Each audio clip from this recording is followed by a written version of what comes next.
Hi church, Pastor Jeff here with another Trinity check-in. It is almost Easter. Easter Sunday is this week, and it always feels like such a long journey through Lent, but the huge celebration, biggest day of the Christian year, and one of the most transformative events to live your life into is what we'll talk about and remember on Easter Sunday, and I hope you will be here. Now, as usual, we expect to have a lot of people this Sunday, so what we've done is we've made both services exactly the same. Our choir has been kind enough to sing at both services this year, as they often do, and Miss Patty is going to have a children's message at both services as well, so it doesn't really matter which one you come to. If you wake up a little late, come to the second one. You know, that's kind of how I would think about it.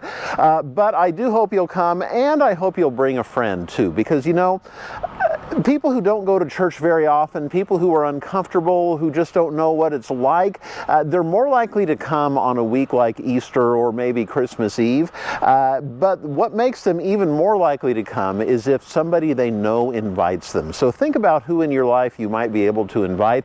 It might make a real difference. It might be a transformative for them. And I know I always write my message on Easter and to specifically speak to those who may not be used to hearing it. And in so doing, I find it transforms me more and the rest of us too. So I hope you'll think of someone to invite. As I often do on Easter, I want you to remember that we have this lower parking lot that is shared with the Village Garden business area. They expanded it a year or two ago, and there's lots of space down here. And a lot of people think that it's a long way from where the church is, but you know what? It's actually not that far, and it's gotten better. I'm going to turn my camera around here. There are a few steps, so you know, if you're able-bodied and you don't need the accessibility, they've added a couple retaining walls to make this a more pleasant thing, and as soon as you get up the steps, there we are. We are at church just like that. It's not very far at all.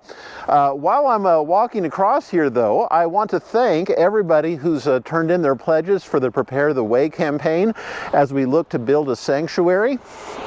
Now, take this opportunity here. Just imagine what it will be like when we have not only the building we have now, but a sanctuary right there, and a nice steeple. We haven't gotten far enough to design it yet, but you can almost imagine what it would look like to connect building out like that. So thank you to all of you who've turned in your pledges so far. If you haven't yet, you can, of course, still do so. I'll put the link in this email, and I hope that you will be a part of it. Now, there's one other thing I want to talk about, but join me in the sanctuary for that. So if you were here on Sunday, it was Palm Sunday, you may have noticed that we had something new in the sanctuary, a beautiful cross. What we did Sunday, if you weren't here, is we brought forward our pledges for the Prepare the Way campaign, along with palms, and laid them at the foot of the cross. I wanted to say, take a moment though to publicly thank Mark Holland, one of our members, for making this. He does some furniture on the side as well, and he managed to get the stain from Monty Pepke that was used for everything. You get the idea, right? And it's absolutely beautiful, and I think it's going to become something of a focal point too, because here I am talking about Easter coming up on Sunday, but we're not through Holy Week yet. We still have the story to tell, and in fact the most difficult parts of the story remain. So I also hope you will join us on Good Friday. We'll have a service at 6:30. Of course, we will live stream it so you can watch it later, or if you're busy or working or have events or something, you can always watch it later in the evening as well and worship with us all the same.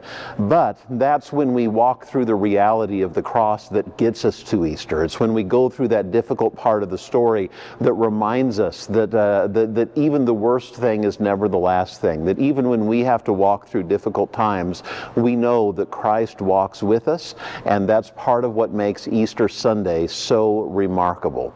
So I hope that you will be here for Friday. I hope that you will be here for Sunday, for Easter, but through all of it, I hope that you will keep your eyes here, because it's the story. It's the story of transformation. It's the story of crucifixion. It's the story of resurrection that makes the difference for everything. And as always, I am so happy to be celebrating it this year with you. See you soon, church.